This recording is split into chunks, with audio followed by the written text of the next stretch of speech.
Hello friends, welcome back to my channel. मैं हूं आपकी फ्रेंड वर्षा। फ्रेंड्स, आज की इस वीडियो में हम बात करेंगे बीएड एंट्रेंस एग्जाम के कॉमर्स के क्वेश्चंस की। फ्रेंड्स, आज की ये वीडियो बहुत ही इंपॉर्टेंट वीडियो है क्योंकि आप लोगों की अब तक की बहुत सारी क्वेरी ये थी। जो हमने वीडियो इंग्लिश में अपलोड किए थे उसमें था कि इसको हिंदी में प्रोवाइड किया जाए, और जो हमने हिंदी में दी थी उसके लिए ये रिक्वेस्ट आ रही थी कि इंग्लिश में प्रोवाइड की जाए। तो अब तक हमने जितने भी क्वेश्चंस किए हैं हम उसको एक बार से फिर से डिस्कस करेंगे, हिंदी एंड इंग्लिश दोनों में। तो अगर आप लोगों ने ये वीडियो पहले देख लिए तो आप स्किप कर सकते हैं इन क्वेश्चंस को, क्योंकि वो वाले क्वेश्चंस फिर से रिपीट होंगे। इंग्लिश स्टूडेंट्स को इंग्लिश के क्वेश्चंस दोबारा देखने को मिलेंगे, हिंदी स्टूडेंट्स को हिंदी के क्वेश्चंस।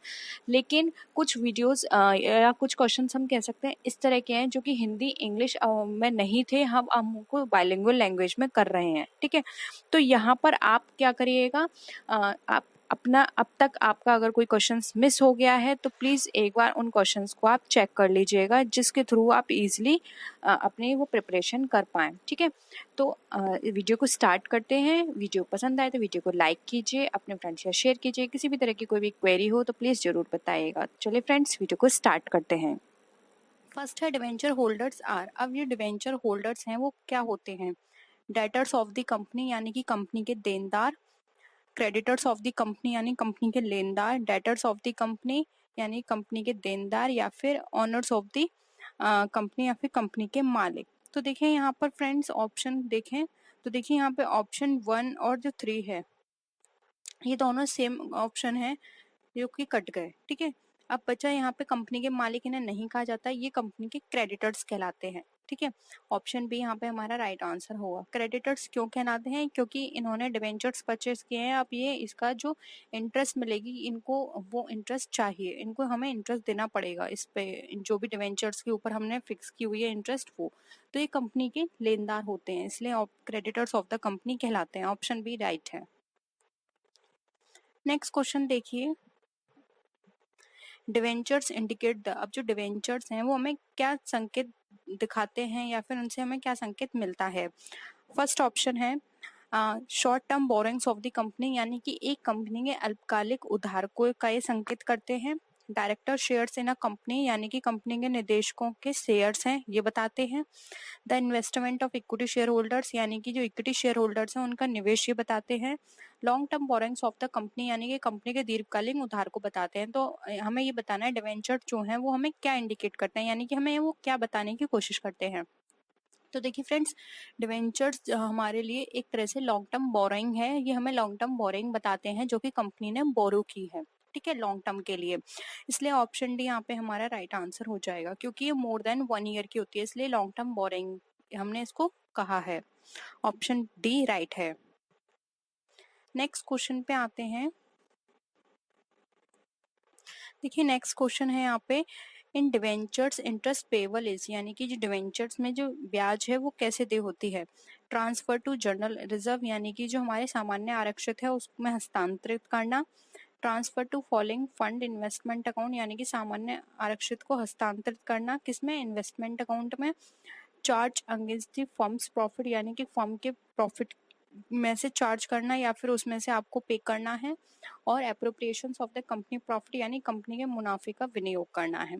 तो देखिए फ्रेंड्स, यहाँ पे जो इंटरेस्ट पेबल होगी हमारे डिवेंचर्स के लिए वो होगी यहाँ पे जो हमारे फॉर्म्स के प्रॉफिट होंगे उसमें से हम इसको, जो भी डिवेंचर्स होल्डर पे हमारे इंटरेस्ट बनेगी हम उसको पे करेंगे, यानी कि फॉर्म के प्रॉफिट से हमें इसको चार्ज करना होगा।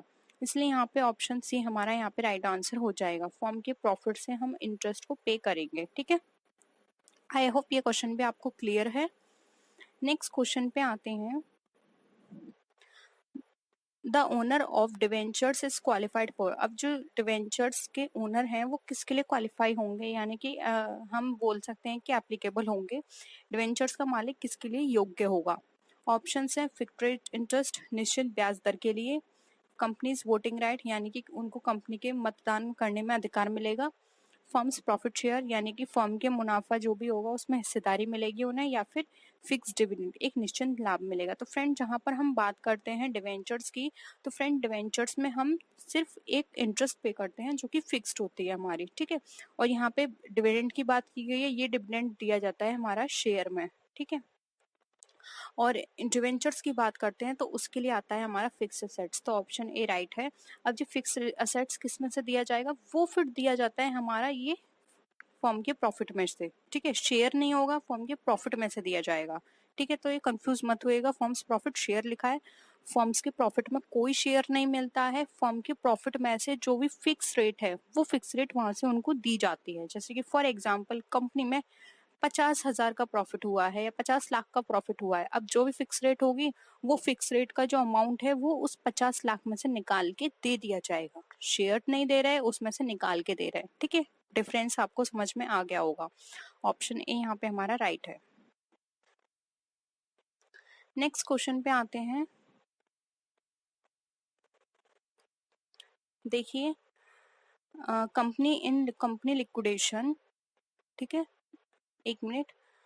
On company liquidation the principal amount of debenture is return, यानी कि कंपनी के परिसमापन पर जो डिवेंचर्स की मूल राशि है वो वापस आ जाती है। अब वो किस में वापस आती है, मैं इसको बड़ा कर देती हूँ, आपको विजिबल होगा क्लियरली। अब जो कंपनी का लिक्विडेशन होता है तो उसमें जो डिवेंचर्स में जो प्रिंसिपल अमाउंट है वो किस में से दिया जाता है, आफ्टर इक्विटी कैपिटल, यानी इक्विटी कैपिटल के बाद, इक्विटी कैपिटल से पहले, सभी के बाद में दिया जाता है या सबसे पहले दिया जाता है। तो फ्रेंड्स यहाँ पर एक तरह से ये बात की जा रही है कि जब फॉर्म का हम लिक्विडेशन यानी कि फॉर्म अपनी एक तरह से सेल आउट करते हैं तो सबसे पहले पेमेंट किसका होता है। तो फ्रेंड्स अगर हम यहाँ पर बात करें तो जो हमारे इक्विटी कैपिटल है, देखिए ऑप्शंस में सिर्फ इक्विटी कैपिटल है तो हमें उसके बेसिस पे बताना होगा। वैसे सबसे पहले जो पेमेंट किया जाता है वो क्रेडिटर्स का किया जाता है, ठीक है। जो कंपनी के उसके बाद कंपनी के लॉस होते हैं, फिर कंपनी के पार्टनर्स होते हैं, उनके बेसिस पे किया जाता है। लेकिन यहाँ पे ऑप्शन बी राइट आंसर होगा, इक्विटी कैपिटल से पहले डिवेंचर्स का पेमेंट जो भी रिटर्न है उसको किया जाएगा, ठीक है, लिक्विडेशन के बेसिस पर। यहाँ पे कंपनी लिक्विडेशन दिया हुआ, ठीक है, तो बिफोर इक्विटी कैपिटल दिया जाएगा। ऑप्शन बी राइट है। नेक्स्ट क्वेश्चन है, विच of the below mention statement is true. अब यहाँ पे देखिए हिंदी में भी निम्न में से कौन सा कथन सत्य है। तो देखिए ऑप्शंस है यहाँ पर, the issue price and redemption value of debentures can not differ, यानी कि जो इश्यू प्राइस और रिडेम्पशन वैल्यू है, हिंदी में भी देख लीजिए, डिवेंचर का निर्गम मूल्य और मोचन मूल्य अलग अलग नहीं हो सकते। सेकंड ऑप्शन देखिए, interest on debentures is charge against profit, यानी कि जो डिवेंचर पर ब्याज है मुनाफे के खिलाफ एक आरोप है, यानी कि हम वहां से उसको पेमेंट करेंगे। थर्ड ऑप्शन है, it is common to prefix debenture with the agreed interest rate, यानी कि ये कॉमन है कि हम उसके जो प्रीफिक्स डिवेंचर्स हैं वहां से उसको इंटरेस्ट रेट के साथ सहमत हुए हैं देने के लिए। फोर्थ है, a debenture is kind of public borrowing, एक डिवेंचर एक तरह का सार्वजनिक उधार है। तो देखिए यहाँ पर अब हम बता देते हैं कि इसमें से कौन सा यहाँ पे हमारा ट्रू नहीं है। तो देखिए यहाँ पर ऑप्शन ए में इश्यू प्राइस और redemption value debenture can not differ. अब ये डिफर हो भी सकते हैं, जरूरी नहीं है कि आपने जिसमें इश्यू किया आप रिडेम्पशन भी उसमें करें, रिडेम्पशन कम पर भी हो सकता है, ज्यादा पर भी हो सकता है, ठीक है, ये टर्म्स एंड उनकी पॉलिसी पे डिपेंड करता है, ठीक है। तो यहाँ पर ये कैन नॉट डिफर, ये डिफर हो सकते हैं, ठीक है, इसलिए ये सही नहीं है, ऑप्शन ए यहाँ पे हमारा राइट आंसर हो जाएगा। नेक्स्ट क्वेश्चन है, अब यहाँ पर देखिए, point out the false statement, हमें यहाँ पे झूठे बयान जो हैं उसको हमें बताना है कि कौन से झूठे बयान है। ऑप्शंस देखिए, a firm can buy its own debenture and share, यानी कि एक फर्म अपने डिवेंचर और शेयर खरीद सकती है, ठीक है। ऑप्शन बी है, a company can issue convertible debenture, एक कंपनी जो है वो परिवर्तनीय डिवेंचर जारी कर सकती है। थर्ड है, a business can issue debenture with voting rights, एक व्यवसाय मतदान अधिकारों के साथ डिवेंचर खरीद जारी कर सकता है यानी इशू कर सकता है। फोर्थ है, an organisation can issue redeemable debentures, एक संगठन रिडीमेबल डिवेंचर जारी कर सकता है। तो देखिए फ्रेंड्स यहाँ पर अगर हम बात करें इसमें कि कौन सा स्टेटमेंट हमारा फॉल्स है, तो आप यहाँ पर आइए, इसमें यहाँ ये बोल रहा है कि जो बिजनेस है ये डिवेंचर्स के साथ वोटिंग राइट दे सकता है। फ्रेंड वोटिंग राइट सिर्फ हमारे इक्विटी शेयर होल्डर्स को दिए जाते हैं, डिवेंचर्स होल्डर्स को नहीं दिए जाते हैं, इसलिए यहाँ पे ऑप्शन सी जो है वो हमारा गलत स्टेटमेंट है। वोटिंग राइट सिर्फ और सिर्फ हमारे प्रेफरेंस शेयर होल्डर्स को दिए जाते हैं, ठीक है, सॉरी इक्विटी शेयर होल्डर्स को दिए जाते हैं, ये हमारे डिवेंचर होल्डर्स को नहीं दिए जाते। ऑप्शन सी यहाँ पे हमारा राइट आंसर है। नेक्स्ट क्वेश्चन पे आते हैं। अब यहाँ पर क्वेश्चन देखिए हमारा, which options are not a feature of bearer debenture. अब इसमें से कौन सा ऑप्शन है, फीचर्स है जो कि हमारा बियर डिवेंचर का नहीं है, कौन सा विकल्प बियर डिवेंचर की विशेषता नहीं है। ये हो गया आपका हिंदी में क्वेश्चन। ऑप्शन है, the interest is paid to the holder respected to of identity, यानी कि ब्याज धारक को पहचान के बावजूद भुगतान किया जाता है, ये इसका क्या विशेषता है। सेकंड है, it is transferred by mayor delivery, यानी कि यह केवल वितरण द्वारा स्थानांतरित किया जा सकता है। नेक्स्ट है, the transfer of bearer debenture requires transfer date, यानी कि जो बियर डिवेंचर के हस्तांतरण के लिए स्थानांतरण विलेख की आवश्यकता होती है। थर्ड ये है ऑप्शन। एंड फोर्थ है हमारा, इट इज नेगोशिएबल टूल, यह एक पराक्रम्य उपकरण है। अब इसमें से बताना है कि कौन सा नहीं है, नॉट यहाँ पे बताया गया है। तो देखिए यहाँ पर ऑप्शन जो हमारा थर्ड है, the transfer of bearer debenture required transfer deed, तो फ्रेंड्स इसके लिए ट्रांसफर डीड की जरूरत नहीं होती है बियर डिवेंचर के लिए, ठीक है। ऑप्शन बी राइट है, क्योंकि देखिए नाम से ही बियर डिवेंचर है, यानी कि जिसके पास होगा उसको ये ट्रांसफर हो जाएगा, वो उसका ओनर है, वो उसका पेमेंट ले लेगा, ठीक है। ट्रांसफर डीड की इसके लिए कोई जरूरत नहीं होती है, इसलिए ऑप्शन सी यहाँ पे हमारा राइट आंसर हो जाएगा। नेक्स्ट क्वेश्चन पे आते हैं। Debenture application account is in the form of, अब डिवेंचर एप्लीकेशन अकाउंट के रूप में है, किस अकाउंट के रूप में है, करंट अकाउंट के रूप में है, नॉमिनल अकाउंट यानी कि नाम मात्र खाते के रूप में है, पर्सनल अकाउंट यानी कि व्यक्तिगत खाता, और रियल अकाउंट यानी कि रियल अकाउंट के रूप में है। तो फ्रेंड्स अगर हम डिवेंचर एप्लीकेशन की बात करें तो डिवेंचर एप्लीकेशन अकाउंट जो होता है वो हमारा एक तरह से पर्सनल अकाउंट के फॉर्म में होता है, इसलिए ऑप्शन सी यहाँ पे हमारा राइट आंसर हो जाएगा, व्यक्तिगत खाता। नेक्स्ट क्वेश्चन पे आते हैं। The form of a discount on issue of debenture is in the nature of, अब जो डिस्काउंट डिवेंचर कोई भी इश्यू किया जा रहा है डिस्काउंट की फॉर्म में, यानी कि हम डिस्काउंट पे डिवेंचर को इश्यू कर रहे हैं, तो वो किस नेचर का होगा। डेफर्ड रेवेन्यू एक्सपेंडिचर यानी कि आस्थगित राजस्व, कैपिटल लॉस यानी कि पूंजीगत हानि, रेवेन्यू लॉस यानी कि राजस्व हानि, नन ऑफ द अबव यानी कि उपरोक्त में से कोई नहीं। तो फ्रेंड जब हम डिवेंचर इशू करते हैं किसी भी तरह के डिस्काउंट पर, तो देखिए यहाँ पर इसका राइट आंसर होगा वो एक तरह का हमारे लिए कैपिटल लॉस होता है, क्योंकि डिवेंचर्स हमारे कैपिटल नेचर का होता है और उस पर लॉस हमारा कैपिटल लॉस है, ठीक है। तो ऑप्शन बी यहाँ पे हमारा क्या हो जाएगा, राइट आंसर हो जाएगा। The credit balance in the bank account is, अब जो क्रेडिट बैलेंस है जो बैंक अकाउंट में, वो हमारा क्या शो करता है। ऑप्शंस हैं, an assets, an liability, an expense और कंटेंजेंट लाइबिलिटी। तो देखिए यहाँ पर अगर हम बात करें क्रेडिट बैलेंस की, जो कि हमारा बैंक अकाउंट के अंदर शो करता है, तो ये शो करता है हमारी लाइबिलिटी को, जबकि अगर हम डेबिट बैलेंस की बात करें तो हमारे असेट्स को शो करता है, इसलिए यहाँ पे ऑप्शन जो है हमारा 2 वो हमारा राइट आंसर होगा। नेक्स्ट है, returns outward book makes record of, यानी कि रिटर्न आउटवर्ड बुक जो होती है वो किसका रिकॉर्ड करती है। तो देखिए ऑप्शन है, goods return to the suppliers, यानी सप्लायर्स को गुड रिटर्न किया, गुड्स रिटर्न टू कस्टमर यानी कस्टमर को गुड रिटर्न किया, उसके बाद है यहाँ पर goods return to proprietor, proprietor को गुड्स रिटर्न किया, फिर है गुड्स रिटर्न टू नेबर्स, यानी कि नेबर्स को गुड रिटर्न किया। तो देखिए यहाँ पर इसका राइट आंसर होगा, तो ये है हमारे ऑप्शंस। तो देखिए यहाँ पर अगर हम बात करें गुड्स आउटवर्ड बुक की, तो देखिए ये यहाँ पे हमें बताता है कि जो हमारे सप्लायर्स हैं उनको हमने जो माल है उसको वापस किया, goods return to suppliers, return outward book ही हमें शो करता है, इसलिए ऑप्शन है यहाँ पे हमारा राइट आंसर है। नेक्स्ट क्वेश्चन पे आते हैं।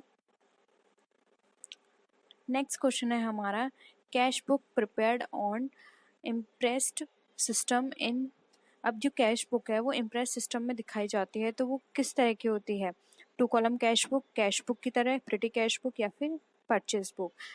तो देखिए यहाँ पर अगर हम बात करें तो जो इम्प्रेस सिस्टम के अंदर हम अपनी कैश बुक प्रिपेयर करते हैं वो हमारी प्रिटी कैश बुक कहलाती है। Friends mainly petty cash book वो कैश बुक होती है जिसके अंदर हम जो छोटे छोटे हमारे जो खर्चे होते हैं हम उसको इंक्लूड करते हैं, फिर बाद में जब हम उसको उससे रिलेटेड अकाउंट में पोस्टिंग करते हैं तो डायरेक्ट एक अगर हम एक आइटम के रूप में उन सबको इंक्लूड कर लेते हैं। फॉर एग्जाम्पल जैसे कि हमने स्टेशनरी में खरीदे पेन, पेंसिल्स, इरेजर, स्केल, ये सारी चीज़ें खरीदी, तो प्रिटी कैश बुक में तो ये अलग अलग मेंशन कर दी जाएगी, लेकिन जब हम इसकी पोस्टिंग करेंगे जर्नल में या फिर अदर इससे रिलेटेड लेजर में, तो वहाँ पर हम पोस्टिंग करेंगे एज अ स्टेशनरी, वहाँ पे ये अलग अलग आइटम शो नहीं किए जाएंगे, वहाँ पे एज अ स्टेशनरी शो किया जाएगा।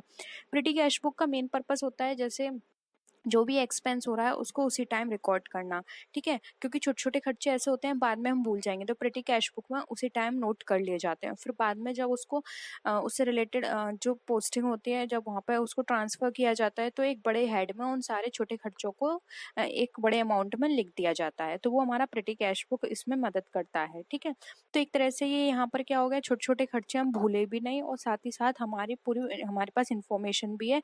कभी हमें पता चले कि फॉर एग्जांपल स्टेशनरी है वो हमारी ज़्यादा अमाउंट की आ गई, तो हम बाद में एज अ रेफरेंस देख सकते हैं कि इस स्टेशनरी में एक्चुअल में हमने कौन कौन से आइटम परचेज किए हैं, ठीक है। तो ये था हमारा पेटी cash book, option third right answer है।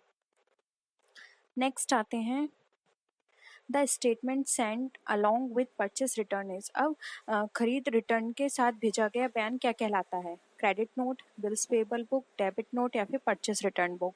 तो देखिए यहाँ पर बात की जा रही है एक स्टेटमेंट की, जो कि हम परचेस रिटर्न करते हैं तो उसके साथ हमें एक नोट भेजना होता है, उसको हम क्या बोलते हैं? तो देखिए यहाँ पर इसका राइट आंसर होगा ऑप्शन नंबर ए, जो कि हमारा है क्रेडिट नोट। वो क्रेडिट नोट कहलाता है क्योंकि उस पर पूरा मेंशन होता है कि हमने इतने रुपए का माल सेंड किया है, ठीक है, परचेस रिटर्न किया है।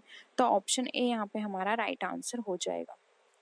बिल पेबल बुक में जो भी हम बिल पे करते हैं उसके बारे में मेंशन होता है, तो ये नहीं होगा। डेबिट नोट हमारा जब भी हम किसी भी तरह का कोई भी सेल्स रिटर्न चीज़ होती है तब हम लिखते हैं, और परचेस रिटर्न बुक हमारी परचेस रिटर्न से रिलेटेड होता है, लेकिन वो कोई स्टेटमेंट नहीं होता, स्टेटमेंट में सिर्फ क्रेडिट नोट आएगा, ठीक है। नेक्स्ट आते हैं, bank reconciliation statement is prepared by. अब जो बैंक रिकन्सिलेशन स्टेटमेंट होता है, ये क्वेश्चन फ्रेंड्स बहुत पूछा जाता है, बहुत सिंपल है। Customer, bank, reserve bank of India या फिर इधर बी और सी। तो फ्रेंड्स जो बैंक रिकन्सिलेशन या फिर जिसको आप शॉर्ट में बोलते हो BRS, ये प्रिपेयर किया जाता है कस्टमर ऑफ द बैंक, ठीक है। कस्टमर ये देखता है कि बैंक में जो भी ट्रांजेक्शन्स उसके द्वारा किए जा रहे हैं बैंक से, बैंक उसकी सही टाइम पर पोस्टिंग कर रही है या नहीं, या उसके पास जो बुक है पासबुक उसमें सही एंट्री की जा रही है नहीं। तो इन दोनों को मैच करने के लिए वो जो स्टेटमेंट बनाता है उसे बोलते हैं BRS, यानी कि bank reconciliation statement, cash book का पासबुक से मिलान करने के लिए, ठीक है। नेक्स्ट आते हैं, फ्रेंड से थोड़ा बड़ा क्वेश्चन है तो मैं इसका फ़ॉन्ट साइज छोटा कर रही हूँ, तो आई होप आपको ये क्लियर होगा, या फिर आप 2 बार देख लीजिए। पहले आप क्वेश्चन पढ़ लीजिए। देखिए क्वेश्चन है हमारा, while preparing bank reconciliation statement, checks paid into bank but not yet cleared are।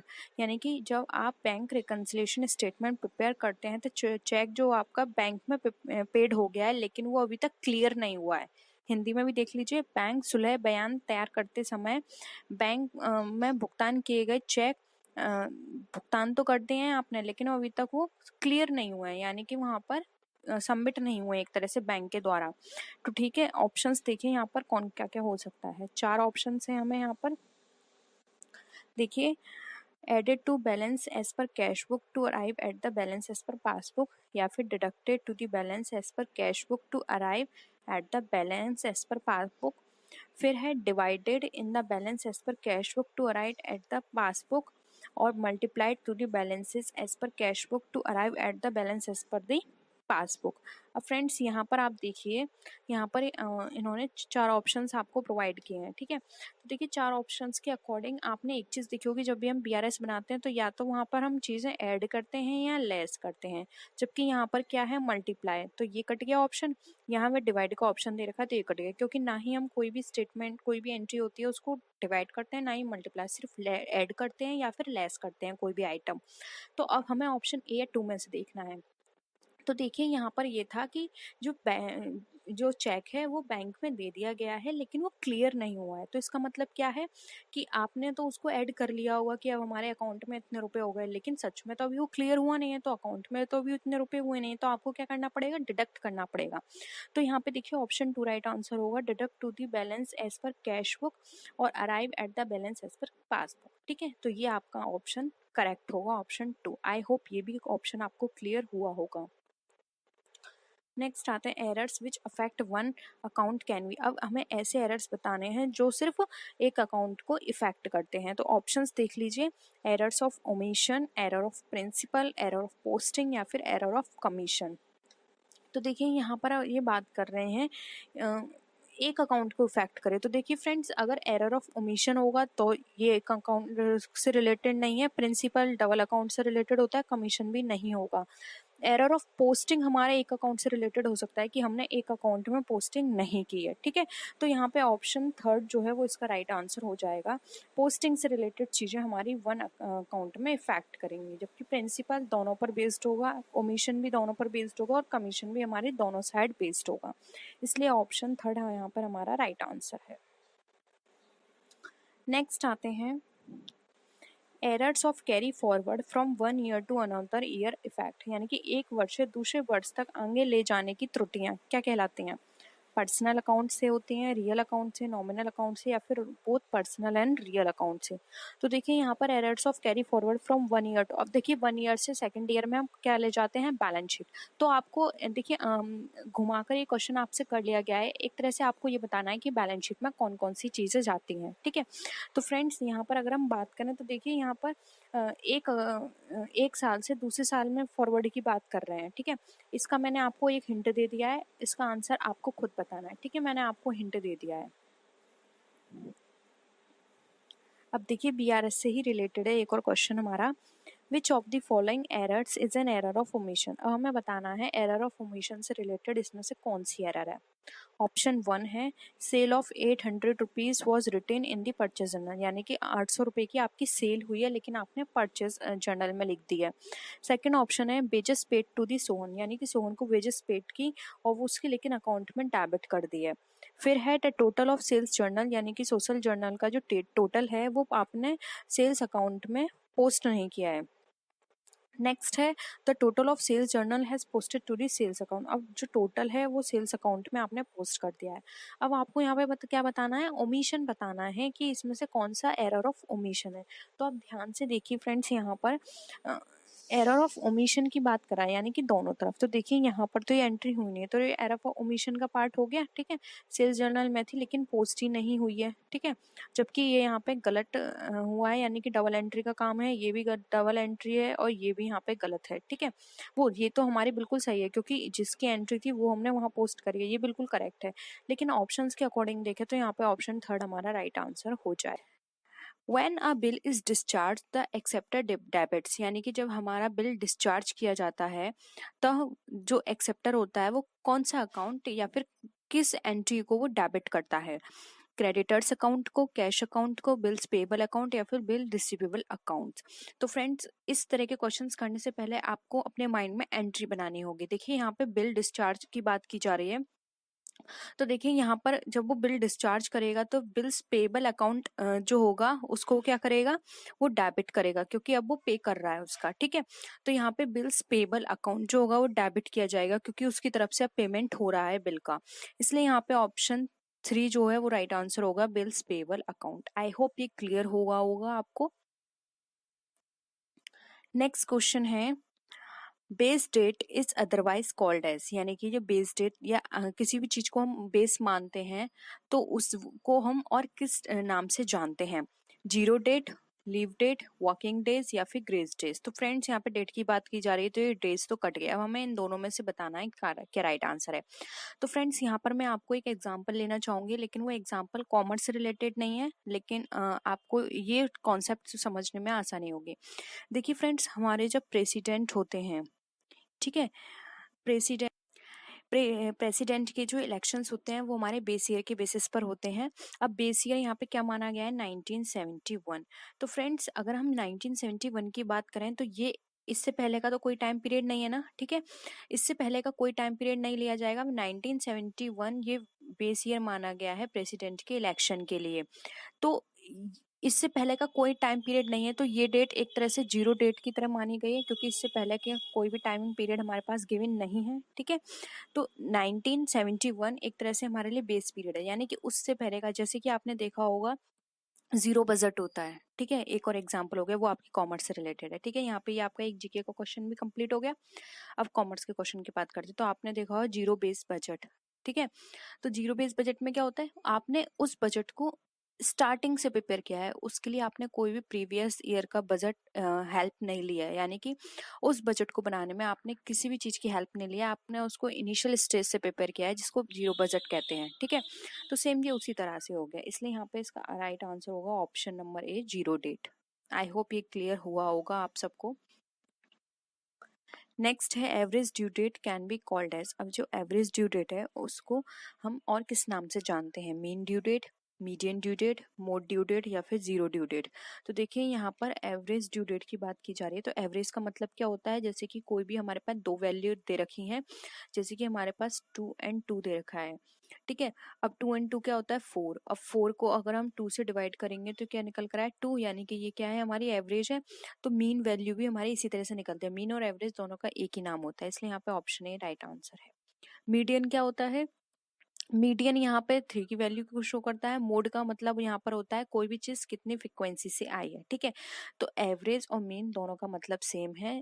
अब वो अलग कॉन्सेप्ट है, इसमें मीन के भी बहुत सारे टाइप्स होते हैं, जैसे कि आपने पढ़ा होगा वेटेड मीन, और इसके साथ ही आपने मीन के जो अलग से मेथड्स हैं वो भी पढ़े होंगे, तो उससे आप इजीली समझ गए होंगे, आपने स्टैटिस्टिक्स में ये जरूर पढ़ा होगा।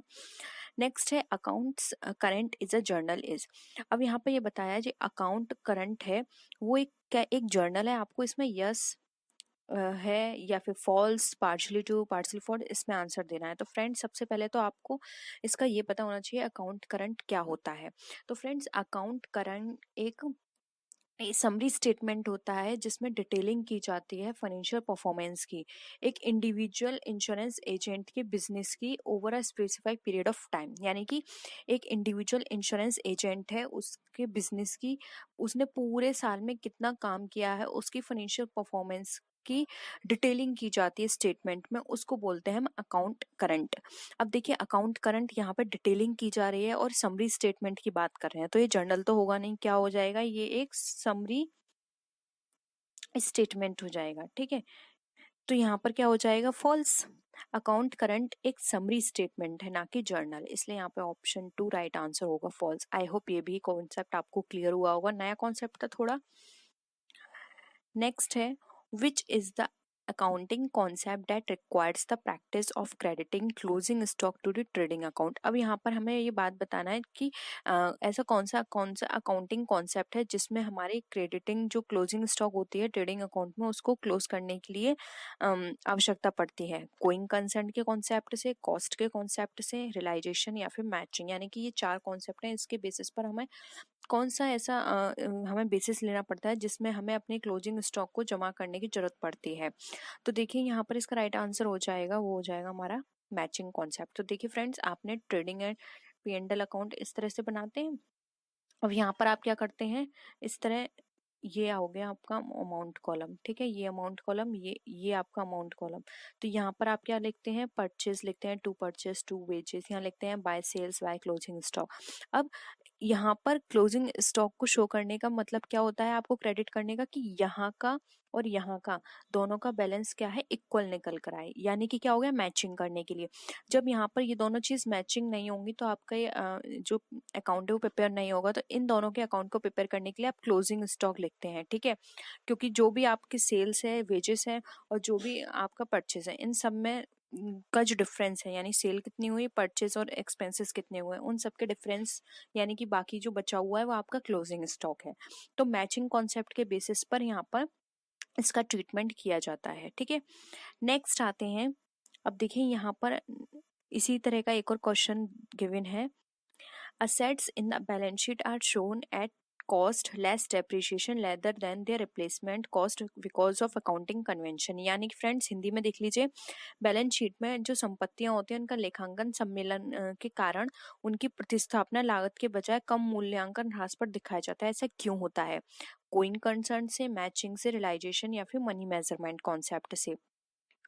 तो देखिए यहाँ पर भी इसलिए दिखाया जाता है, अगर हम बात करें तो राइट आंसर हो जाए ऑप्शन है गोइंग कंसर्न। अब देखिए फ्रेंड्स यहाँ पर मूल्यह्रास हम कम क्यों दिखाते हैं? क्योंकि फ्रेंड्स अब जो भी हमारे पास असेट्स है उसकी वैल्यू जो है वो धीरे धीरे कम होगी। अब ऐसा तो नहीं ना हमने कोई प्लांट लगाया या फिर कोई मशीन ली, वो 2 साल में ही खत्म हो जाएगी, 10 या 20 साल तो उसकी लाइफ रहेगी। अब उसमें हम उसको ना उतने साल तक राइट ऑफ करेंगे धीरे धीरे करके, थोड़ा थोड़ा अमाउंट करके। तो यानी कि एक तरह से गोइंग कंसर्न कॉन्सेप्ट के बेसिस पर है, हमें नहीं पता हमारा बिजनेस कल बंद होगा या कितने साल तक चलेगा, गोइंग कंसर्न की तरह है। तो उसी तरह से हमारी असेट्स भी हम यही मान के चलते हैं, हम ये नहीं सोचते कि हमारी जो असेट्स है वो 2 साल में ही खत्म हो जाएगी या फिर 5 साल तक रहेगी। हम उसको गोइंग कंसर्न की तरह करते हैं और थोड़ा थोड़ा उसका डेप्रिसिएशन चार्ज करते रहते हैं, जिससे कि अब हमें एग्जैक्ट टाइम वैल्यू नहीं पता उसकी कि वो कितने टाइम पीरियड बाद खत्म हो जाएगी, क्योंकि हमें नहीं पता आगे की जो नया टेक्नोलॉजी आ रही है वो कैसी होगी, उसमें हमारी जो मशीनरी वर्क करेगी या नहीं। लेकिन हम थोड़ा थोड़ा अमाउंट लेकर एक तरह से प्रोविजन बना के चलते हैं और एक आइडिया में लग जाता है कि इतने टाइम पीरियड तक हमें फंड कलेक्ट करके रखना है नई मशीनरी के लिए, ठीक है। तो इसलिए ये हमारा कॉन्सेप्ट बेसिस होता है गोइंग कंसर्न, ये भी हमारे गोइंग कंसर्न के बेसिस पर चलती है, ठीक है। नेक्स्ट आते हैं, according to money measurement concept which one of the following will be recorded in the books of account. यानी कि मनी मेजर कॉन्सेप्ट के अंदर हम अगर इसमें बात करें तो कौन से खातों की पुस्तकों में लिखते हैं या फिर एंट्री करते हैं। एक्सीलेंट मोरल ऑफ वर्कर्स की, quality control in business, managing ability of the manager या फिर कॉस्ट ऑफ मशीनरी। तो देखिए अब यहाँ पे मनी मेजरमेंट कॉन्सेप्ट की बात की गई है और हम लिखते हैं कि किस बुक्स अकाउंट में हम इन सबको प्रिपेयर कर रहे हैं। तो मनी मेजरमेंट कॉन्सेप्ट की बात करें तो यहाँ पर इसका राइट आंसर हो जाएगा कॉस्ट ऑफ मशीनरी, मशीनरी की लागत को। क्योंकि देखिए मनी मेजरमेंट कॉन्सेप्ट हमारा इससे रिलेटेड नहीं है, नियंत्रण से रिलेटेड नहीं है और ना ही प्रबंधन से। मनी मेजरमेंट कॉन्सेप्ट बताता है जो चीज हमारी मनी में डिनोट की जा सके। देखिए यहाँ पर मॉरल को मनी में हम नहीं कर सकते, क्वालिटी को हम मनी में कन्वर्ट नहीं कर सकते और यहाँ पर मैनेजर की जो मैनेजिंग एबिलिटी ये भी मनी में रिप्रेजेंट नहीं की जा सकती। जबकि जो मशीनरी की कॉस्ट है वो मनी में रिप्रेजेंट होती है कि इसकी इतना अमाउंट है इस मनी मशीनरी का, ठीक है। तो यहाँ पर मनी मेजरमेंट कॉन्सेप्ट हमारा कॉस्ट ऑफ मशीनरी पे एप्लीकेबल होता है। आई होप ये भी कॉन्सेप्ट आपको क्लियर होगा फ्रेंड्स।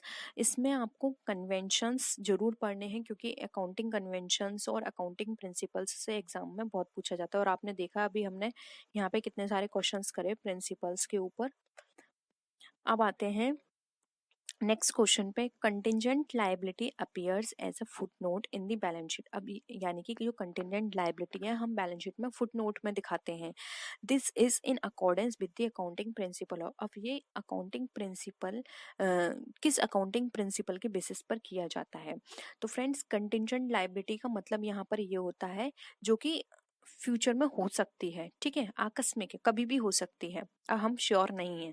तो यहाँ पर इसका मतलब ये क्या है कि जो भी हमारे इन्वेस्टर्स हैं जो हमारे कंपनी में इन्वेस्ट करेंगे या फिर कोई भी अदर पार्टी हो सकती है, गवर्नमेंट हो सकती है, ठीक है, स्टेक होल्डर्स आप मान के चलिए, ठीक है।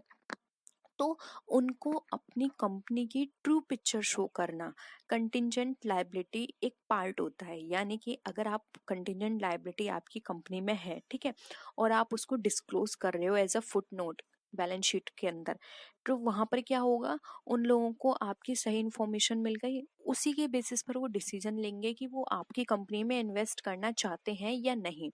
तो ये एक डिस्क्लोजर का पार्ट होता है कि आपके कंपनी में कोई भी ऐसी चीज हो रही है तो आप उसको डिस्क्लोज करें पब्लिक के सामने। इसीलिए कंटीजेंट लायबिलिटी को फुटनोट के रूप में बैलेंस शीट में दिखाया जाता है, ठीक है।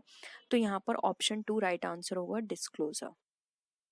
अब कंसिस्टेंसी, कंसिस्टेंसी यहाँ पर आप समझ लीजिए, कंसिस्टेंसी का मतलब होता है कि आप कोई भी कॉन्सेप्ट अपना रहे हैं कंपनी के अंदर वो आपका कंसिस्टेंस बेसिस पे होना चाहिए। जैसे कि फॉर एग्जांपल आप डुअल एंट्री कॉन्सेप्ट आपने फॉलो किया है कंपनी में, ठीक है, अकाउंटिंग के लिए, तो आपको डुअल एंट्री कॉन्सेप्ट ही फॉलो करना है फॉलोइंग ईयर में। ऐसा नहीं है कि आपने उस नेक्स्ट ईयर फिर दूसरा चेंज कर लिया। कंसिस्टेंसी होनी चाहिए इसको अडॉप्ट करने में। मटेरियलिटी, मटेरियलिटी का मतलब यहाँ पर ये है जो भी आप चीजें करेंगे वो मटेरियल बेसिस पर रिकॉर्ड होनी चाहिए, ठीक है। मटेरियलिटी का मतलब एक तरह से ये भी होता है कि जो भी कॉन्सेप्ट्स आप परमिट कर रहे हैं वो इग्नोर नहीं होने चाहिए।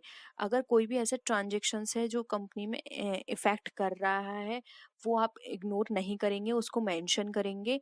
अब यहाँ पर डिस्क्लोजर प्रिंसिपल इससे एक्सेप्शन है, बाकी जो भी अगर ऐसी चीजें हैं जो कि इररिलेवेंट है वो आप डिस्क्लोज नहीं करेंगे। मटेरियलिटी के बेसिस का मतलब यही होता है, इररिलेवेंट नहीं है तो आप डिस्क्लोज नहीं करेंगे, और रिलेवेंट है तो आप डिस्क्लोज करेंगे अंदर डिस्क्लोजर में, ठीक है। नेक्स्ट आता है हमारा कंजर्वेटिज्म। कंजर्वेटिज्म के अंदर यहाँ पर ये बताया जाता है कि जितने भी हमारे एंटिसिपेटेड लॉसेस होंगे वो सारे हमारे अकाउंट्स की बुक में प्रिपेयर किए जाएंगे, रिकॉर्ड किए जाएंगे। लेकिन ऐसा कोई भी एंटिसिपेटेड प्रॉफिट है या फिर अनरियलाइज्ड गेन है तो उसको इग्नोर किया जाएगा, यानी कि आप प्रॉफिट और गेन को इग्नोर करेंगे, जबकि जो भी हमारे लॉसेस होंगे उनको हम शो करेंगे, ठीक है। तो ये होता है हमारा कन्वेंशन ऑफ कंजर्वेटिज्म, ठीक है। नेक्स्ट क्वेश्चन पे आते हैं। देखिए अभी हमने डिस्कस किया था, फिर ये इस क्वेश्चन में आ गया। The policy to anticipate no profit and provide for all possible losses arise due to convention of, यानी कि कोई भी प्रॉफिट को आप रिकॉर्ड नहीं करेंगे और जो भी पॉसिबल लॉसेस होंगे वो आपको रिकॉर्ड करने हैं, तो किस कन्वेंशन के बेसिस पर किए जाते हैं। कंसिस्टेंसी, तो ये नहीं होगा, अभी हमने कंसिस्टेंसी पढ़ा था। डिस्क्लोजर, ये भी नहीं होगा। मैचिंग, ये भी नहीं होगा। आ गया कंजर्वेटिव। कंजर्वेटिज्म में ये बताया जाता है कि जो भी हमारे एंटिसिपेट प्रॉफिट होंगे उसको हम रिकॉर्ड नहीं करेंगे, लेकिन अगर कोई भी ऐसा एंटिसिपेट या अनरियलाइज्ड हमारा गेन है, वो सॉरी लॉस है, उसको हम यहाँ पर रिकॉर्ड करेंगे। गेन प्रॉफिट को नहीं करेंगे, लॉस को करेंगे। नेक्स्ट है revenue is generally recognised when being earn at the point of time when, यानी कि आमतौर पर राजस्व को उस समय माना जाता है जब वो अर्जित किया जाता है। तो आपको बताना है कि इससे हमारी सेल इफेक्ट होगी, कैश रिसीव्ड होगा, प्रोडक्शन इज कंप्लीट है, या फिर गुड्स इज डिलीवर्ड। यानी कि इन चारों सिचुएशन में से ऐसी कौन सी सिचुएशन में है जब आप मानेंगे कि आपका रेवेन्यू जो है वो आपने अर्न कर लिया है। तो देखिए यहाँ पर रेवेन्यू अर्न का मतलब यहाँ पर ये होता है जब हमारा कैश रिसीव्ड हो गया, ये हम नहीं मानेंगे। प्रोडक्शन कंप्लीट हो गया, ये तो बिल्कुल ही इससे रिलेटेड नहीं है। एंड गुड से डिलीवर्ड, ये भी इससे रिलेटेड मतलब नहीं है। इसका मतलब यहाँ पर ये है कि सेल इज अफेक्टेड, जब हमारी सेल इफेक्ट हो रही है, यानी कि आपने कोई भी माल किसी को बेच दिया, इट मीन्स आपने रेवेन्यू अर्न कर लिया। क्योंकि देखिए जब आप किसी को माल बेचेंगे तो वो कभी ना कभी आपका पैसा वापस करेगा, ठीक है। ऐसा तो नहीं है ना कि वो फ्री में आपका माल ले लेगा। जब उसने आपका माल खरीदा है तो उसको पैसा भी वो उसका जरूर देगा, ठीक है। तो इट मीन्स आपने उतने अमाउंट अर्न कर लिया। फॉर एग्जाम्पल आप डेली बेसिस पर देखते हैं कि आपने कितनी अर्निंग की, तो आप कैसे चेक करते हैं कि आज हमने इतने प्रोडक्ट सेल कर लिए, यानी कि आज हमने इतना कमा लिया। अब उसमें से कुछ आपने कैश में दिए होंगे प्रोडक्ट, कुछ आपने क्रेडिट पे दिए होंगे, यानी कि कुछ आपने पैसे दे के लिए और कुछ आपने उधारी दे दिए। अब उधार दिए हैं तो इट मीन्स वो कल या परसों कभी ना कभी आपका पैसा उसका दे ही देगा, ठीक है। तो इट मीन्स आपने जितना भी कैश पे किया हो सेल, चाहे क्रेडिट पे किया हो, वो सारा ही आपका अर्नड माना जाएगा, आपका रेवेन्यू माना जाएगा। इसलिए यहाँ पर सेल इज अफेक्ट होगी। जो हमारी सेल अफेक्ट हो जाएगी तो हम मानेंगे कि हमारी जो रेवेन्यू है वो हमने अर्न कर लिया है। तो आई होप ये पॉइंट भी आपको क्लियर हुआ होगा। कंपनी अधिनियम कब लागू हुआ, यानी कि कंपनीज एक्ट जो है वो इनफोर्स में कब आया? 1932 में, 1956 में, 1972 में, या 1916 में? तो फ्रेंड्स इसका जो राइट आंसर है वो है ऑप्शन बी, 1956। 1932, 1972 एंड 1962 हमारा रॉन्ग है। नेक्स्ट क्वेश्चन है सार्वजनिक कंपनी में सदस्यों की न्यूनतम संख्या कितनी होनी चाहिए, यानी कि यहाँ पर पूछा है कि जो पब्लिक कंपनी है उसमें मिनिमम मेंबर्स वो मिनिमम नंबर जो है पर्सन की वो कितने होने चाहिए? 7, 2, 20 एंड 50। तो बताइए फ्रेंड्स क्या होगा इसका राइट आंसर? इसका जो राइट आंसर है वो है ऑप्शन नंबर ए, जो कि है 7। नेक्स्ट क्वेश्चन है एक निजी कंपनी में सदस्यों की अधिकतम संख्या कितनी होनी चाहिए? तो फ्रेंड्स यहाँ पर आपको मैक्सिमम पूछिए मैम नंबर्स, तो मैक्सिमम नंबर्स हैं 20, 50, 7 एंड इंडेफिनिट। तो फ्रेंड्स आपको यहाँ पर याद रखना है कि कौन सी कंपनी है, ये प्राइवेट कंपनी है और प्राइवेट कंपनी में मैक्सिमम 50% होने चाहिए। नेक्स्ट क्वेश्चन है समता अंशधारी होते हैं जिनको हम इंग्लिश में इक्विटी शेयर होल्डर भी बोलते हैं, तो इक्विटी शेयर होल्डर कौन से होते हैं? ये कस्टमर होते हैं कंपनी के ओनर होते हैं, कंपनी के क्रेडिटर होते हैं, या मैनेजर होते हैं? तो फ्रेंड्स बहुत ही सिंपल क्वेश्चन है ये, तो इसका राइट आंसर है बी, ये कंपनी के स्वामी होते हैं। इनको कंपनी के अंदर जो भी मीटिंग्स होती हैं उसमें पार्टिसिपेट करने का राइट होता है। लेकिन अगर डिविडेंड डिस्ट्रीब्यूट किया जाता है तो इन शेयर होल्डर्स को डिविडेंड डिस्ट्रीब्यूट नहीं किया जाता। सबसे पहले प्रेफरेंस दी जाती है प्रेफरेंस शेयर होल्डर्स को, उसके बाद अगर कोई डिस्ट्रीब्यूशन डिविडेंड बचता है या कोई प्रॉफिट बचता है तब इनको डिविडेंड दिया जाता है। नेक्स्ट क्वेश्चन है, अंश आवंटन खाता है यानी शेयर अलॉटमेंट अकाउंट किस तरह का खाता है? फ्रेंड्स, आपने 3 तरह के अकाउंट पढ़े होंगे 12th में, जो थे पर्सनल अकाउंट यानी व्यक्तिगत खाता, एक्चुअल अकाउंट यानी वास्तविक जिसको हम रियल अकाउंट भी बोलते हैं, एंड थर्ड था हमारा नाम मात्र का खाता। तो उसके बेसिस पे आपको ये आंसर करना है। आपको पता होगा पर्सनल अकाउंट कौन से होते हैं। फ्रेंड्स, पर्सनल अकाउंट वो वाले अकाउंट होते हैं जिसमें किसी पर्सन का या फिर किसी पर्सन को जो रिप्रेजेंट कर रहा है उसका अकाउंट आता है। जैसे कि सुधीर का खाता, सुशील का खाता, ये हो गए पर्सन के। और कुछ आर्टिफिशियल होते हैं जो कि पर्सन या फिर पर्सन के ग्रुप को क्रिएट करते हैं, जैसे कि कोई कंपनी हो गई, ठीक है, या फिर किसी भी तरह का कोई क्लब का अकाउंट है, किसी गवर्नमेंट ऑफिस का कोई अकाउंट है, तो हमारे पर्सनल अकाउंट कहलाते हैं। वास्तविक खाता यानी एक्चुअल या फिर रियल अकाउंट हमारे वो अकाउंट होते हैं जिनको हम टच कर सकते हैं, और कुछ ऐसे अकाउंट भी आते हैं इसके अंदर जिनको हम टच नहीं कर सकते। टच करने वाले होते हैं जैसे कि हमारे फिक्स एसेट्स, और जिनको हम टच नहीं कर सकते वो आते हैं हमारे trademark, patents and goodwill. Next आता है हमारा नाम मात्र का खाता। नाम मात्र का खाता जिसको हम बोलते हैं नॉमिनल अकाउंट। नॉमिनल अकाउंट हमारे वो अकाउंट होते हैं जो होते नहीं है लेकिन हम उनको क्रिएट कर देते हैं, जिनको हम फिक्टिशियस बोल सकते हैं। तो ये वास्तव में होते नहीं है लेकिन सौदों के स्वभाव को बताते हैं। जैसे कि वेजेस, अब वेजेस को हम कोई वेजेस हम जिसको टच नहीं कर सकते या फिर इस वेजेस को हम देख भी नहीं पाएंगे, ठीक है, लेकिन हमने क्या किया, यहाँ पे क्रिएट कर दिया है वेजेस अकाउंट। मजदूरी खाता, बीमा खाता, तो ये सारे अकाउंट जो हैं हमारे, ये हमारे नॉमिनल अकाउंट है। तो बताइए फ्रेंड्स, इसके बेसिस पे अंश आवंटन खाता आपको क्या लगता है? तो इसका राइट आंसर है ए, जो कि है व्यक्तिगत खाता।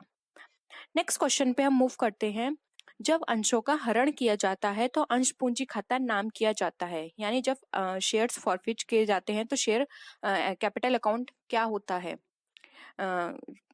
यो भी याचना की बकाया रकम से क्रेडिट या डेबिट किया जाता है, याचित रकम से यानी कॉल्ड अप कैपिटल से उसमें एंट्री होगी, पेड अप कैपिटल से उसमें एंट्री होगी, या अंशों के मूल्य से यानी जो शेयर का जो टोटल प्राइस है उससे होगी वो एंट्री। तो बताइए फ्रेंड्स, क्या होगा इसका राइट आंसर? इसका जो राइट आंसर है वो है ऑप्शन बी। जब हम अंशों को हरण करते हैं तो अंश पूंजी खाता हमारा जितनी भी कॉल्ड अप कैपिटल है यानी जो हमने मांग ली है उससे हमारा ये खाता किया जाता है डेबिट। नेक्स्ट है, हरण किए गए अंशों के पुनर्निर्गमन पर पूंजी दी गई छूट को क्रेडिट किया जाता है। तो बताइए किस खाते से उसको क्रेडिट किया जाता है? शेयर डिस्काउंट अकाउंट से, शेयर फॉरफिचर्ड अकाउंट से, प्रॉफिट एंड लॉस अकाउंट से, या नन ऑफ द अबव?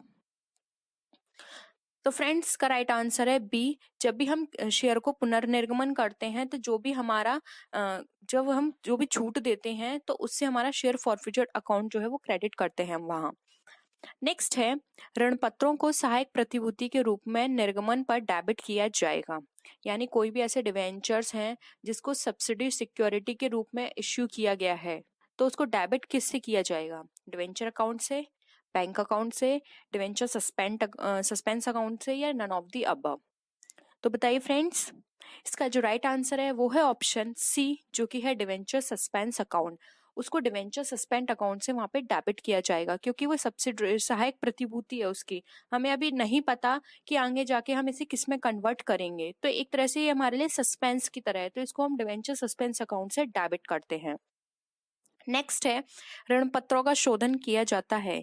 यहाँ पर फ्रेंड्स आपको प्राइस का वो बताना है कि प्राइस का जो मेथड है वो किस तरह से होगा। रिडीम एट पार पर, एट प्रीमियम पर, वाई कन्वर्टिंग इन शेयर, या फिर all of the above?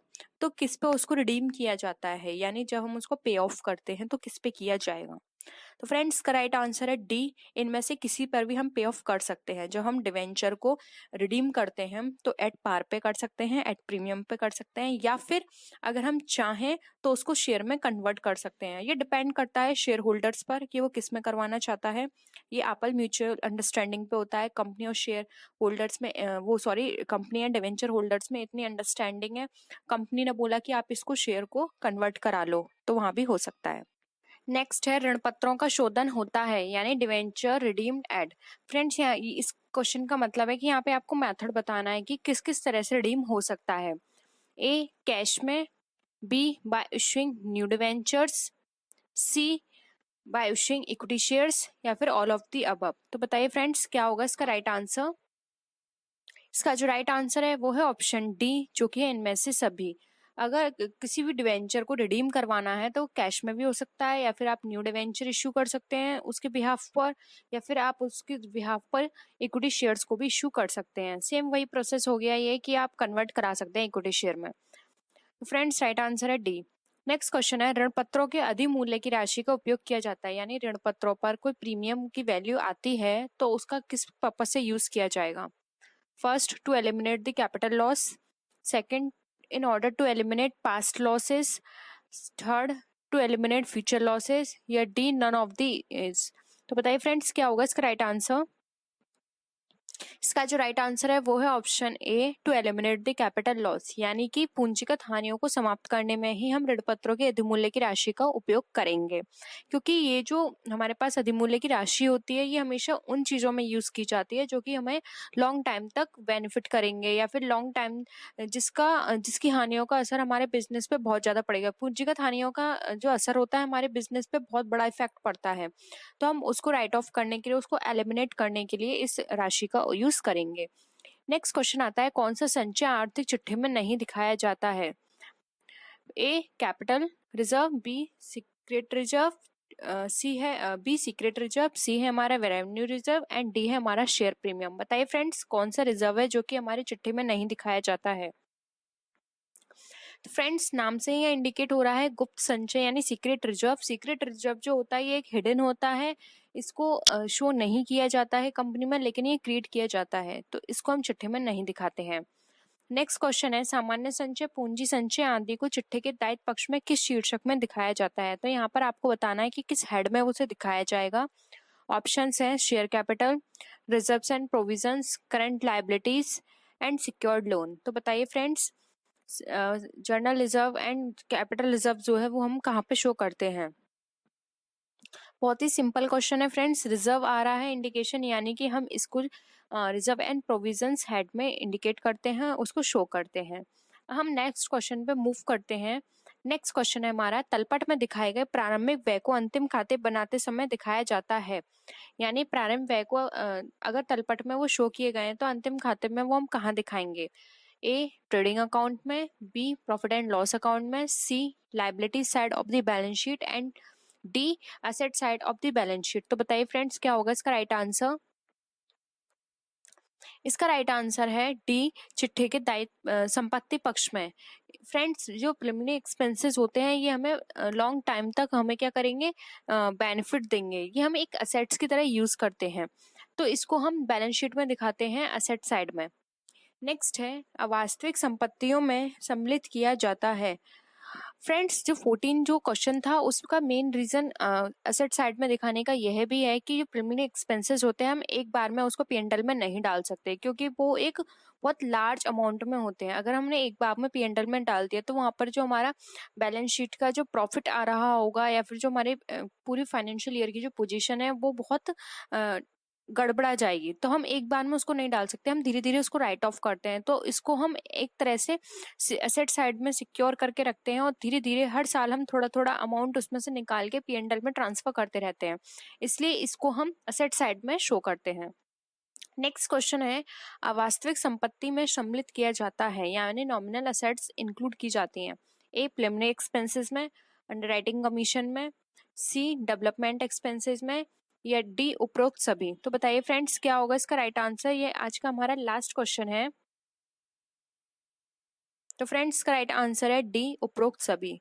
Friends ये सारे हाइड आप जानते होंगे। प्रिलिमिनरी एक्सपेंसेस अभी मैंने आपको बताया कि ये एक लार्ज अमाउंट में होते हैं, जैसे कि प्रोस्पेक्टस इश्यू करवाना, किसी बड़े एडवर्टाइजमेंट को करवाना, या फिर जब हम बिजनेस स्टैब्लिश करते हैं तो बिजनेस स्टैब्लिश करते टाइम जब हम बहुत लार्ज एक्सपेंस करते हैं, जैसे कि हमने बिल्डिंग ली है, स्टैब्लिश करवाई है उसे, या फिर हमने किसी भी तरह का कोई बहुत बड़ा एडवर्टाइजमेंट करवाया है अपनी कंपनी का, तो ये प्रिलिमिनरी एक्सपेंसेस सारे वहां पे इंक्लूड किए जाते हैं। अंडरराइटिंग कमीशन वो कमीशन होते हैं जो अंडर राइटर्स को दिए जाते हैं, अंडर राइटर्स वो पर्सन होते हैं, ये एक इंडिविजुअल, एक कंपनी, एक बैंक, कोई भी हो सकता है, एक ग्रुप ऑफ पर्सन भी हो सकता है। अंडर राइटर ये एक तरह से ये प्रॉमिस करता है कंपनी को, या फिर ये इस तरह की रिस्पॉन्सिबिलिटी लेता है कि अगर वो कंपनी अपने इश्यू करती है शेयर को और वो 90% अगर पब्लिक उनको नहीं परचेस करती है, तो जितने भी जो रिमेनिंग शेयर्स होंगे वो अंडर राइटर्स उसको परचेस कर लेंगे। तो एक रेस्पॉन्सिबिलिटी लेता है अपने ऊपर कि अगर आपके पूरे मार्केट में वो सेल नहीं हुए तो उनको हम परचेस कर लेंगे।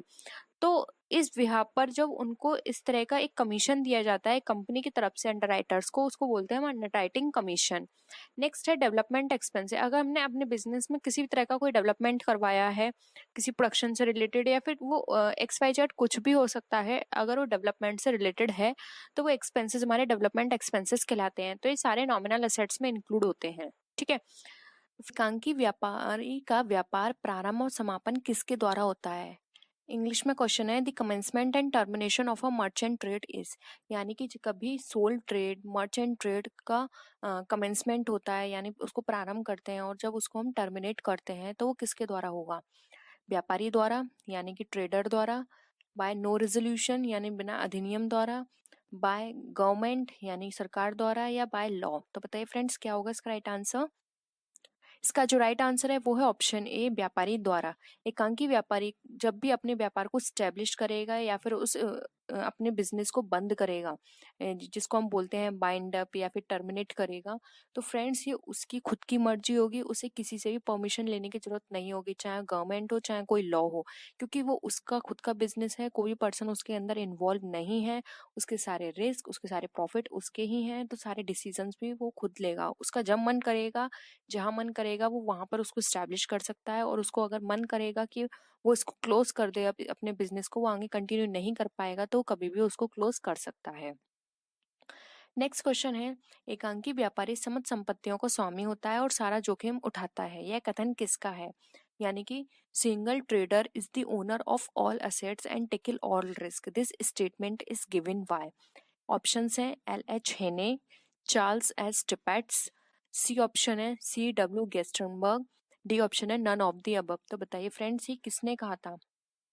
तो ये जो स्टेटमेंट दिया गया था, ये दिया गया था CW गेस्टनबर्ग के द्वारा। फ्रेंड्स इस तरह के स्टेटमेंट्स के भी क्वेश्चंस आपके में पूछे जा सकते हैं, तो कुछ इंपॉर्टेंट स्टेटमेंट्स हैं तो आपको उसका रिवीजन जरूर करना है। नेक्स्ट क्वेश्चन है, एकांकी व्यापार का पंजीयन होता है। पंजीयन का मतलब फ्रेंड्स यहाँ रजिस्ट्रेशन से है, तो एकांकी व्यापार यानी सोल ट्रेड का रजिस्ट्रेशन किस तरह से होगा?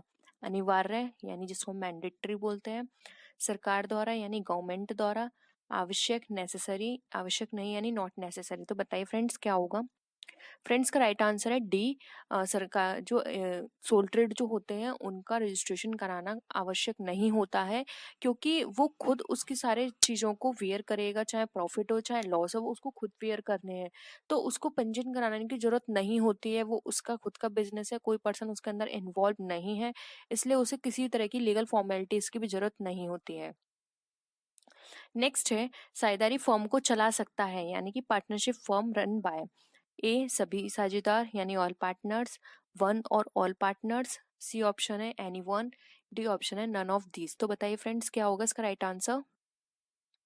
इसका जो राइट आंसर है फ्रेंड्स वो है ऑप्शन बी, साझेदारी फर्म को कोई एक पार्टनर चला सकता है या सभी पार्टनर चला सकते हैं। ये उनकी म्यूचुअल अंडरस्टैंडिंग पर डिपेंड करता है कि उन लोगों ने अपने बीच में किस तरह का कॉन्ट्रैक्ट बनाया है, किस तरह की कंडीशंस लगाई हैं। तो कोई एक पर्सन या तो उस बिजनेस को चला सकता है, या फिर जितने भी पार्टनर्स हैं वो सारे उस बिजनेस को चला सकते हैं। अब हम नेक्स्ट क्वेश्चन पे मूव करते हैं। नेक्स्ट क्वेश्चन है हमारा, साझेदारी फर्म का पंजीयन कराना होता है, यानी कि पार्टनरशिप फर्म को रजिस्टर कराना क्या है? आवश्यक, मैंडेटरी, स्टैट्यूटरी या फिर इलीगल?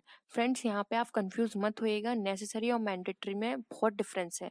नेसेसरी का मतलब होता है कि आवश्यक है, यानी कि आपको जो भी बेनिफिट मिलेंगे तो इस पर्पज से आपको आवश्यक होता है कि आप करा लो। लेकिन मैंडेटरी में ये है कि आपको 100% गवर्नमेंट की ये प्रोविजन है कि आपको कराना ही है, अगर आप नहीं कराओगे तो आपका बिजनेस स्टार्ट नहीं होगा। तो मैंडेटरी और नेसेसरी में बहुत डिफरेंस है। तो फ्रेंड्स ठीक से आंसर दीजिएगा, इसलिए मैंने इस दो ऑप्शंस को यहाँ पे इंक्लूड किया है जिससे कि आप कंफ्यूज ना हो। तो बताइए इसका क्या आंसर होगा? इसका जो राइट आंसर है वो है ऑप्शन ए, आवश्यक। फ्रेंड्स, इसका पंजीयन कराना आवश्यक होता है लेकिन मैंडेटरी नहीं होता है।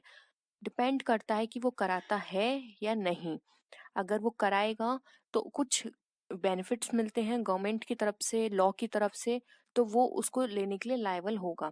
अगर वो उसको नहीं मिलेंगे, अगर वो नहीं कराता है तो वो किसी बेनिफिट के लिए क्लेम नहीं कर सकता है।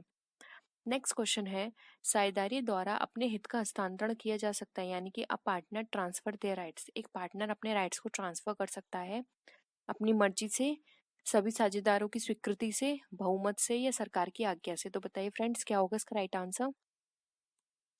इसका जो राइट आंसर है वो है ऑप्शन बी, सभी साझेदारों की स्वीकृति से।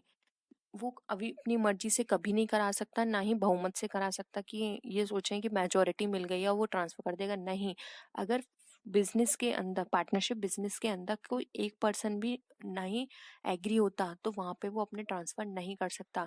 ईच एंड एवरी पर्सन को वहां पे अपनी देनी पड़ेगी कंसेंट कि हाँ वो एग्री हैं, तब वो ट्रांसफर कर सकता है। और इसमें कोर्ट की परमिशन की जरूरत तो होती नहीं है, सिर्फ इसमें आपको जो भी आपके पार्टनर्स हैं उनसे आपकी परमिशन की जरूरत होती है। अगर सभी लोग एग्री हो जाते हैं तो अपने ट्रांसफर को कोई भी पार्टनर ट्रांसफर कर सकता है। नेक्स्ट क्वेश्चन है, संयुक्त कंपनी में संचालकों को संयुक्त रूप से कहते हैं, यानी कि in the joint company the operators are jointly called committee, board, management या जॉइंट कंपनी। तो बताइए फ्रेंड्स, इसका क्या राइट आंसर है? राइट आंसर है इसका ऑप्शन बी, बोर्ड। जब जो मेंबर्स होते हैं जो कंपनी को चलाते हैं, जिनको हम संचालक या ऑपरेटर बोलते हैं, तो उनको हम बोर्ड बोलते हैं। जैसे कि आपने सुना होगा बोर्ड ऑफ डायरेक्टर्स, तो उनको हम बोर्ड बोलते हैं। और ये जो पब्लिक होती है, जो शेयर होल्डर्स होते हैं, उनके द्वारा ही ये अपॉइंट किए जाते हैं मेजोरिटी से, और ये उनके बिहाफ पर काम करते हैं, यानी कि इनको हम एक तरह से उनका शेयर होल्डर्स का रिप्रेजेंटेटिव भी बोल सकते हैं। नेक्स्ट क्वेश्चन है, एक पूंजी वाली कंपनी का अस्तित्व अपने सदस्यों से होता है, यानी कि the existence of a company, capital company comes from its members. Different होती है, एक ही होती है, कम होती है या अधिक होती है? तो फ्रेंड्स बताइए क्या होगा इसका राइट आंसर? इसका राइट आंसर है ए, डिफरेंट। एक पूंजी वाली कंपनी का अपने सदस्यों से बिल्कुल डिफरेंट होती है, उसकी अलग एंटिटी होती है, उसका एक परपेचुअल सक्सेशन होता है, कॉमन सील होती है, वो हर चीज में अपने सदस्यों से अलग होती है। तो ए ऑप्शन हमारा राइट आंसर है। नेक्स्ट है, साझेदारों के आपसी अधिकार और कर्तव्य तय किए जाते हैं, यानी कि partner decided all rights and duties. अब पार्टनर्स के सभी राइट्स एंड ड्यूटीज कहाँ पर डिसाइड की जाती हैं? पार्टनरशिप एक्ट के अकॉर्डिंग, पार्टनरशिप डीड के अकॉर्डिंग, गवर्नमेंट के अकॉर्डिंग या चीफ जस्टिस के अकॉर्डिंग। तो फ्रेंड्स, इसका जो राइट आंसर है वो है ऑप्शन बी, यानी कि पार्टनरशिप, जिसे हम साझेदारी संलेख भी बोलते हैं। हर पार्टनरशिप फर्म को एक पार्टनरशिप डीड बनानी होती है। अगर वहां पे पार्टनरशिप डीड नहीं होती है तो उनको टेबल ए फॉलो करनी होती है, जिसमें सभी चीज मेंशंस होती हैं। तो वैसे तो हर कंपनी अपनी एक अलग पार्टनरशिप डीड बनाती है, लेकिन अगर वहां पे पार्टनरशिप डीड नहीं है, पार्टनरशिप डीड की एब्सेंस में वो अपने टेबल ए को फॉलो कर सकते हैं। नेक्स्ट क्वेश्चन है, जो कि आज की वीडियो का हमारा लास्ट क्वेश्चन भी है, प्रधान और अभिकर्ता का संबंध होता है, यानी कि ओनर और एजेंट का रिलेशन क्या होता है, किस में होता है? सोल ट्रेड में, पार्टनरशिप ऑर्गेनाइजेशन में, कंपनी संगठन में, या फिर इनमें से कोई नहीं? तो बताइए फ्रेंड्स, क्या होगा इसका राइट आंसर? इसका जो राइट आंसर है वो है ऑप्शन बी, जो कि है साझेदारी संगठन। साझेदारी संगठन के अंदर पार्टनर, ओनर और एजेंट का रिलेशन होता है, जिसमें कि एजेंट जो होते हैं वो उनके पार्टनर्स कहलाते हैं और पार्टनरशिप फर्म ओनर की तरह काम करती है। तो व्यावसायिक अर्थशास्त्र है, यानी business economics is a science and art, science and art, या नो वन, यानी कोई नहीं? तो बताइए फ्रेंड्स, क्या होगा इसका राइट आंसर? बहुत ही सिंपल क्वेश्चन है। इसका जो राइट आंसर है वो है ऑप्शन सी, यानी 3, science and art. Science and art इसलिए है क्योंकि व्यवसाय अर्थशास्त्र में कुछ ऐसे रूल्स, कुछ प्रिंसिपल्स होते हैं जिसको फॉलो करना पड़ता है। और आर्ट हम इसलिए बोलते हैं क्योंकि इसमें अपनी एक क्रिएटिविटी होती है कि आप बिजनेस को किस तरह से रन करेंगे, या फिर उसके लिए किस तरह के मेथड्स या फिर प्रिंसिपल्स को अडॉप्ट करेंगे। तो ये अपनी एक क्रिएटिविटी है, आप उसके अकॉर्डिंग अपने बिजनेस को चला सकते हैं। नेक्स्ट क्वेश्चन है, व्यावसायिक अर्थशास्त्र निम्न की शाखा है, यानी business economics is the branch of the following. A परंपरागत अर्थशास्त्र यानी conventional economics, B science, C art या डी पॉलिटिकल साइंस यानी राजनीतिक विज्ञान। तो बताइए फ्रेंड्स क्या होगा इसका राइट आंसर। इसका जो राइट आंसर है वो है ऑप्शन ए, जो कि है कन्वेंशनल इकोनॉमिक्स। बिजनेस इकोनॉमिक्स एक कन्वेंशनल इकोनॉमिक्स की ब्रांच है। नेक्स्ट है व्यावसायिक अर्थशास्त्र अध्ययन करता है केवल यानी बिजनेस इकोनॉमिक्स स्टडी करता है, किसकी स्टडी करता है, इकोनॉमिक इवेंट्स की, नॉन इकोनॉमिक इवेंट्स की, बोथ ऑफ दीज या नो वन। तो आपको बताना है कि अगर आपने फ्रेंड्स अर्थशास्त्र पढ़ा होगा अपने इंटर में तो आपको पता चला होगा कि उसके अंदर आपने किस किस एस्पेक्ट्स की चीजों को डिस्कस किया था। तो फ्रेंड्स का राइट आंसर है 3, जो कि है दोनों। आपने उसके अंदर इकोनॉमिक्स यानी हम बात कर सकते हैं मॉनेटरी टर्म्स में, नॉन इकोनॉमिक्स यानी हम बात कर सकते हैं बिहेवियरल टर्म्स में। आपने monetary terms as well as behavioural terms के जो भी इवेंट्स होते हैं उनको डिस्कस किया था। उसके अकॉर्डिंग आपने वर्किंग कंडीशंस देखी थी, ग्रोथ रेट देखी होगी, नेशनल इनकम देखी होगी। तो उसमें पूरी इकोनॉमिक्स में हम इकोनॉमिक्स और नॉन इकोनॉमिकल दोनों इवेंट के ऊपर बात करते हैं। नेक्स्ट है निर्णय है यानी the decision is A a managerial work, B a continuous process, C a intellectual process या D all of the above. तो बताइए फ्रेंड्स डिसीजन जो होता है वो किस तरह का कार्य है। तो फ्रेंड्स का राइट आंसर है 4 यानी ऑल ऑफ दी अबव। एक निर्णय में मैनेजरियल वर्क भी आता है क्योंकि इसके अंदर आप सारे मैनेजमेंट के रिलेटेड जो भी प्रोसेस होती है वो आप अडॉप्ट करते हैं। कंटिन्यूअस प्रोसेस है क्योंकि किसी भी चीज में आप डिसीजन लेंगे तो वो ये नहीं है कि आपका डिसीजन जो है वो आज ही फिनिश हो गया। आपको कल किसी और पर्पज से डिसीजन लेना होगा, किसी और काम को लेकर डिसीजन लेना होगा। तो एक कॉन्टिन्यूअस प्रोसेस है जो कि आपका ऑल ओवर द टाइम चलता रहता है। नेक्स्ट है एन इंटेलेक्चुअल प्रोसेस। तो एक डिसीजन जो है वो इंटेलेक्चुअल प्रोसेस है। आप किसी छोटे से छोटे, बड़े से बड़े किसी भी तरह के डिसीजन लोगे तो आप में उसमें आपकी इंटेलेक्चुअल थिंकिंग जो है वो यूज होगी। तो एक इंटेलेक्चुअल प्रोसेस है। तो इसका राइट आंसर है उपयुक्त सभी। नेक्स्ट है सभी निर्णय होते हैं। तो बताइए फ्रेंड्स सभी निर्णय किस तरह के होते हैं।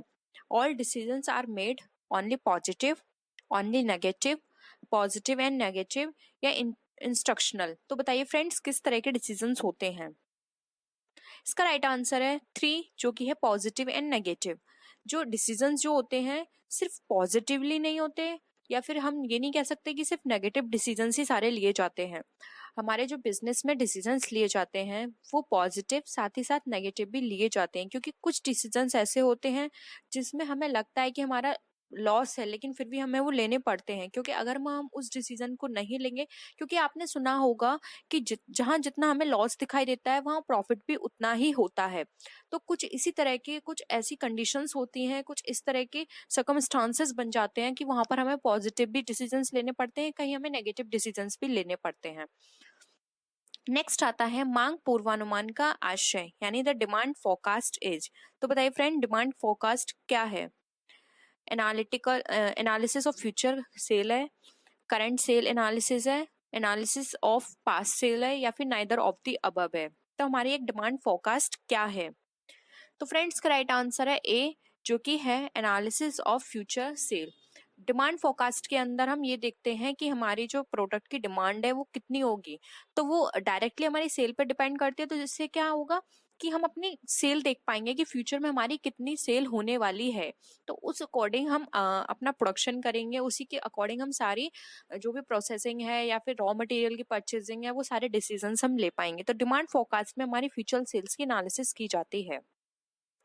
नेक्स्ट क्वेश्चन है मांग की लोच एक कथन है यानी elasticity of demand is a statement. ये किस तरह का स्टेटमेंट है।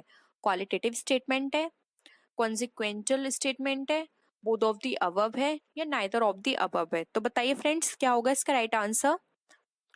फ्रेंड्स इलास्टिसिटी ऑफ डिमांड एक कॉन्सिक्वेंशियल स्टेटमेंट है जिसके अंदर हम डिमांड, अगर हम, आपने देखा होगा कि जब भी हम किसी चीज की इलास्टिसिटी ऑफ डिमांड की बात करते हैं तो हमें वहां पे पता चलता है कि जब भी हमारे प्राइस में किसी भी तरह के कोई चेंजेस होंगे तो हमारी डिमांड पे क्या इफेक्ट पड़ेगा, यानी वो हमें एक परिणाम बताता है। तो डिमांड और इलास्टिसिटी ऑफ डिमांड एक तरह से हमारा एक कॉन्सिक्वेंशियल स्टेटमेंट है। ठीक है, नेक्स्ट है मांग की लोच प्रभावित होती है। तो फ्रेंड्स, मांग की लोच हमारी किससे प्रभावित होती है? नेचर ऑफ द ऑब्जेक्ट से, बायर्स ग्रुप से, वैल्यू ऑफ द फर्म से, या फिर ऑल ऑफ द अबव से। तो फ्रेंड्स का राइट आंसर है डी, यानी कि उपयुक्त सभी। देखिए फ्रेंड्स, मांग की जो लोच है यानी डिमांड जो है हमारी, वो डिपेंड करती है हमारी नेचर ऑफ द ऑब्जेक्ट, यानी हमारे प्रोडक्ट है वो किस तरह का है। ठीक है, और साथ ही साथ बायर्स ग्रुप पे भी, अगर किसी मार्केट में बायर्स उस पर्टिकुलर एरिया में कम है तो वहां पे हमारी डिमांड क्या होगी? कम होगी। लेकिन अगर हम किसी प्रोडक्ट को अपने इस तरह से उस मार्केट में सेल कर रहे हैं जहाँ पे बायर्स बहुत हैं, तो वहां पे क्या होगी? ऑफ कोर्स हमारी डिमांड जो है वो इंक्रीज हो जाएगी। साथ ही साथ वस्तु का मूल्य, अगर हमारे प्राइस जो हैं किसी भी प्रोडक्ट के वो इस तरह के हैं कि जिस भी एरिया में हम उसको सेल कर रहे हैं वहाँ पे वो अफोर्डेबल है, हर पर्सन उसको अफोर्ड कर सकता है, तो ऑफ कोर्स हमारे वहाँ पे प्रोडक्ट जो है उसकी डिमांड बढ़ेगी। लेकिन अगर हमने अपने प्रोडक्ट की जो प्राइस है वो बहुत हाई रख दी है तो किसी कोई भी पर्सन उसको अफोर्ड नहीं कर पाएगा, तो वहाँ पे क्या होगी? डिमांड हमारी डिक्रीज हो जाएगी। तो ये सारे फैक्टर्स जो है वो इफेक्ट करते हैं इलास्टिसिटी ऑफ डिमांड में। नेक्स्ट है पूर्ति से आशय है, यानी सप्लाई मीन, सप्लाई का मतलब क्या होता है? उत्पादित माल की मात्रा, यानी क्वांटिटी ऑफ प्रोडक्ट, या stock of goods produced, quantity of available goods for sale, या फिर the sum of the produced and imported goods. तो बताइए फ्रेंड्स, पूर्ति यानी सप्लाई से आपका क्या आशय है? तो फ्रेंड्स का राइट आंसर है 3, जो कि है quantity of available goods for cell. जो भी हमारे पास किसी भी प्रोडक्ट की अवेलेबिलिटी होगी तभी तो हम उसको सप्लाई कर पाएंगे। तो अगर हमारे पास किसी प्रोडक्ट की सेल करने के लिए जो क्वांटिटी हमें चाहिए वो हमारे पास अवेलेबल है तो वो हमारी सप्लाई को बताता है। नेक्स्ट क्वेश्चन है कृषि उत्पादन की पूर्ति निर्भर करती है, यानी कृषि उत्पादन की जो पूर्ति है वो किस पे निर्भर करती है? Natural causes, tax treaty policy, technological development, या value of other things. Friends देखो, यहाँ पर बहुत सारी चीजें हैं जो कि हमारे माइंड में यहाँ पे घूमेंगी कि इसका क्या आंसर हो सकता है, लेकिन हमें इन 4 ऑप्शंस में से डिफाइन करना है कि कौन सा आंसर जो है वो हमें ज्यादा लगता है कि ये, हाँ ये हो सकता है। देखिए, टैक्स ट्रीटी पॉलिसी बिल्कुल नहीं हो सकती।